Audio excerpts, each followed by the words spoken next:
merci balandi nyonso bomesana kolanda chaîne nabino ya Panza Sango ya Congo. Vraiment eza nouvelle ya pasi vraiment oyo ekole libiso lisusu tu peux perdre encore un jeune homme il y a 35 ans.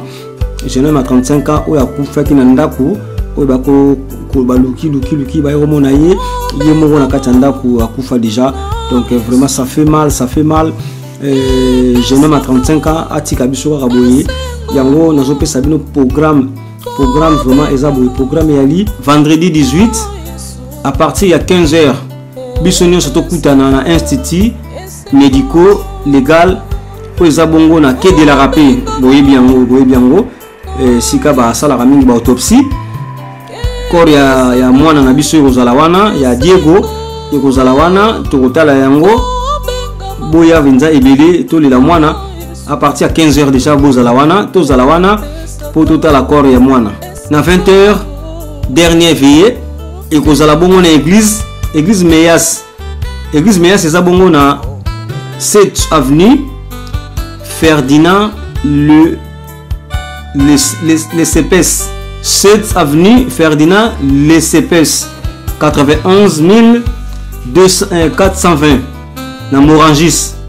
Donc église église na on peut savoir adresse église eza bongo na 7 avenue Ferdinand de le CPS 91 420 na Morangis. Alors pourquoi je continue samedi le 19 janvier rendez-vous à 13h pour cérémonie funéraire à l'église Saint-Michel au 78 avenue Anatole France 94 400 Vitry-sur-Seine. Dans 5 minutes il y a RER C Vitry-sur-Seine ou bien au Jubis 180 arrêt Four. La bande nous préciser bien samedi le 19 à 13h tozala bongo na cérémonie ya kokunda ndeko na biso ekozala bongo na église Saint-Michel eza bongo na 78 avenue Anatole France 94 400 Vitry-sur-Seine. 5 minutes na gare ya RERC. Donc eza na musikate okozo apebis 180 au petit arrêt Four. Après église départ cortège départ na cimetière église et aux à la Vitry. Cimetière eza na Ivry-sur-Seine. Ivry-sur-Seine, cimetière parisien. Eza bon na 44 avenue de Verdun.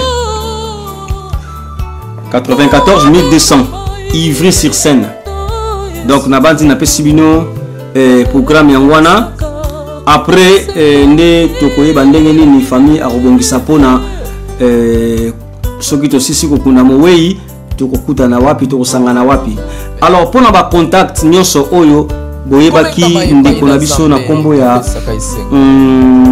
kombo ya Diego Matuvanga vraiment za pasi mingi na motema boko contacter o azabongo responsable ya famille Matuvanga na kombo ya Pasteur Alpha Ndangi. Responsable ezabongo Pasteur Ndangi aza na biso na Paris. Yé mtaza responsable ya famille, yé mtaza responsable ya mwana o ya kufi. Donc cela veut dire il y a sapa na kombo ya Alpha Pasteur Alpha Ndangi. Vraiment sur le contacter beaucoup de précision nyonso. Et puis beaucoup contacter aussi Serge Joly aussi azali ceux qui vous bengi na numéro ya 07 51 49 62 34. Voilà beaucoup de Serge Joly numéro nezali 07 51 49 62 34. Beaucoup de Serge Joly vous bengi après ça bino ba renseignement nyonso. Alors numéro mususu azali wa Gerlin. Numéro ya Gerlin numéro nezali 07 61 43 81 et 74 07 61 43 81 81 74.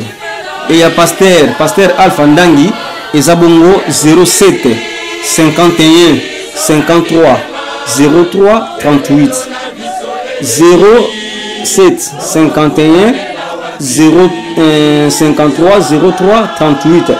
Vraiment nasengi na bana ya Kasavubu, bana Kasavubu vraiment na bana ya Ivry na poto awa mowei azaki kovanda na Ivry sur scène.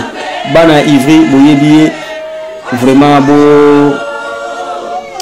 bo sala vraiment le nécessaire okuna ndeko na bino mwana na bino o azalaki na bino na Ivry Diego aza sauté na bomoi vraiment bana Kasavubu aussi bana Kasavubu na sengi na bino Kasavubu kave koyate boya to lila neve boya to lila mwana na biso boya to lila vraiment nouvelle mort triste nabi ke bana Kasavubu zaka na boliro bazaka pena na boliro o akufi azabongo neve na bino azabongo mwana na bino. Donc cela veut dire tant ozomona ya Odette tant ozomona Odette ozomona mamoko ya Makese ozomona ya Sapa ozomona Odette ozomona ya Sangi. Donc ebele kaka donc famille matuvanga nde kufeli en tout cas famille matuvanga nde kufeli vendredi tokuta na business tour na quai de la Rapé na institut médicaux et samedi tokuta na bongo na cimetière ya Ivry-sur-Seine et ça la malamu mingi tokunda mwana na biso avec honneur.